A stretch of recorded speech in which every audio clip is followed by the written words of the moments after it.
Hello, this is Dr. Peter Terzopin. Wanted to catch up with a couple of topics of different things in education. And recently there's a course that I teach that has changed, and they really focus on writing final papers and also thesis and all that. So a couple things to think about, and this is just some ideas and concepts, is that when writing a paper, a very good start.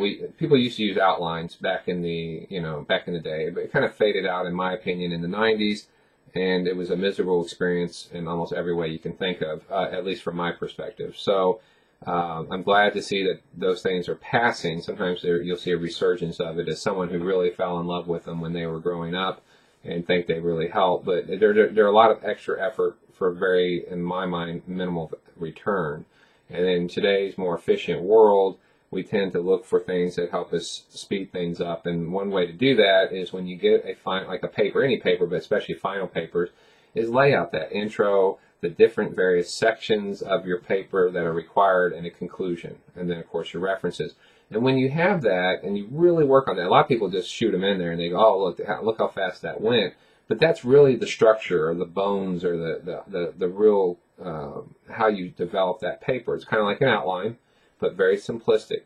And you want it not just generic intro, body, analysis, conclusion, but very specific ones. And you may even consider subheaders, right? Ones that are more left justified, and you can develop those more.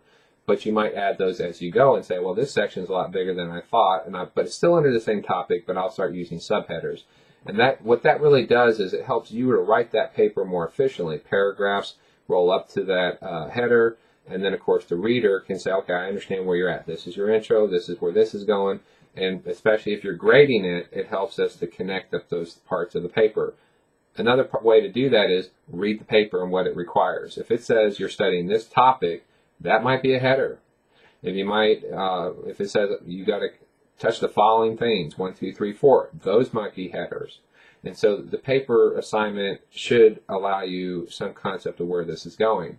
Now, some schools do that and some schools don't, so you do have to be careful with that. When you write the thesis, oftentimes with undergraduate, you're just trying to say, we're going to study this topic, and that thesis should be laid out. You can say, in this paper, some people don't like that. You can say whatever the topic is will be analyzed in the following areas and list them off, but that helps you to limit your paper and concept to that thesis. Whereas the reader can say, I don't want to read this or not because I understand what you're going to study. For example, you may study an issue on United States government or business or whatever. I teach a lot of different areas. The problem is when you sit there and you say, well, I'm going to study this act or this business thing. Well, that's a lot. Even a small, like, I'm going to study the executive branch, or I'm going to study, this leadership concept. Those are big areas. So that's why the paper typically will help limit it and define it so you can do a decent paper given the page requirements. But at the same time, you just don't free for all. It's about this law. You can go anywhere with it. So let's try to limit that down. Then use those paragraphs of 4 to 6 sentences. Can they be 6, 7? Sure.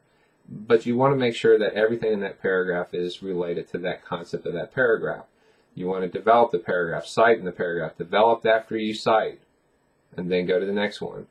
But one of the major key things is making sure it's clear what that paragraph is, making sure it fits in that section, so you can use it as an organizational tool.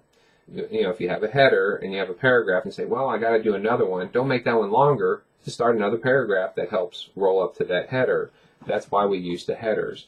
A lot of times students will say, well, you talk about APA a lot. I do. There's APA like what we grade, grammar, spelling, APA. Then there's APA steps. And a lot of students get confused with that. And those are steps like the Goldilocks effect, 4 to 6 sentences per paragraph. It's not an APA thing I grade for APA. I grade it because it's showing you how to develop the work. Also, if you have that paragraph, cite in there. Citing is an APA function, but it's really saying, look, there's a paragraph, there's a hint, an indicator, cite here, and develop it, and cite in proper APA. Those are two moving functions, okay? The citation itself can be graded for the format, that's APA, but the citation itself helps to develop your work and support the academic quality and development of your paragraph, and that's what's important. Another note about this is some students get very upset that a lot of their work is being talked about writing-wise. Well, there's two problems. One, if you can't convey your ideas in coherent English or enough where people understand, then that's a problem. It doesn't matter what I think you understand. I'm an optimist. I believe a lot of people know a lot of things. But if you can't convey it, it doesn't matter. You may have a perfect knowledge. You could probably have the theory of whatever in your head, but it doesn't matter if you can't express it. So that's why I stress. And then another part is, every student comes at a different point. If you have problems writing and I emphasize writing, then that's probably what the problem is. If you have a problem researching, you're going to hear a lot of researching issues, okay?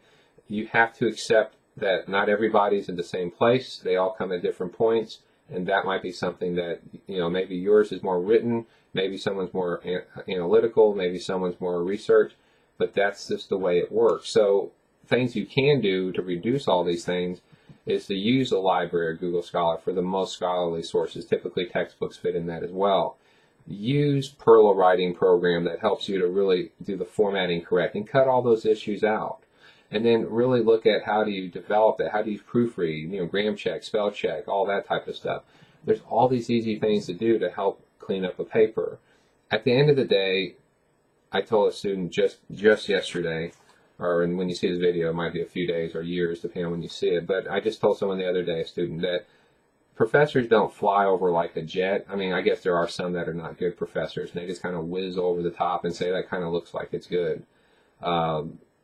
I think most of them, it could be better said like a helicopter. You see some details, right? You don't see everything, but you're kind of scanning things. You're looking for, especially the intro. Are you developing, citing, thesis? And we really hone in there. We really hone in on the sources. What do the sources really look like? How do those develop? Are they quality? It's like making a cake. You have bad ingredients, you may make a good looking cake, but it's not good cake at all. So that might be something we look at a little more detailed. We look at these headers, we look at the paragraphs. When we start seeing issues like misspelled words, lack of citations, bad citations, grammar issues, short paragraphs, massively long paragraphs, that starts bringing our eye to that. That's when we land the chopper in the landing zone and we start really looking at things very deep and specific. You do not want the professor to start looking at those things too deep. When a Turnitin report comes in really high and things are cut and pasted in there, then the professor is very involved and really taking time to do this. So what you want is to organize a paper to the point where the professor doesn't have to stop and do it for you. This is a graded area, this is the organized area, like the headers and paragraphs. When you don't do that, the professor's got to take more time. The more time is a negative thing in this situation. But one of the main things here is a lot of preparation, which is it used to be the big step, is now ignored. And one of the big tricks, I just had a student ask me this the other day, they write their paper, then they go find the sources. And I've talked about this before. Why not do your research and build your paper off of that versus trying to write something and then find the needle in the haystack? When you write something and you say, well, this is what I believe, well, that's not really good academics. You're just writing what you believe. Maybe do some research, and that may make your argument stronger. It might actually change your mind, and it educates you. And then when you go to put it in there, it's an easy pull over. When you got to write it and say, now something's got to fit here. I did it once in college. I remember this to this day. And I knew it was right. And I knew I had read it, but I could not find that citation. That one paragraph took me longer to fix than the whole paper combined. I remember it to this day. It was in graduate school, and it was horrible. And I learned that lesson from a professor. Stop doing that. If you don't have it, rewrite that paragraph and do it based off of what you found, not what you think. And that really hit home with me. So a little bit longer video, but it's important to note some of these things. And when professors give you feedback, I believe in my heart that most of them are trying to do the best they can. Do some not care? Yes. Do some not put a lot of time into it? Sure, whatever. Just like students, some don't put any time into it. There's some professors like that too.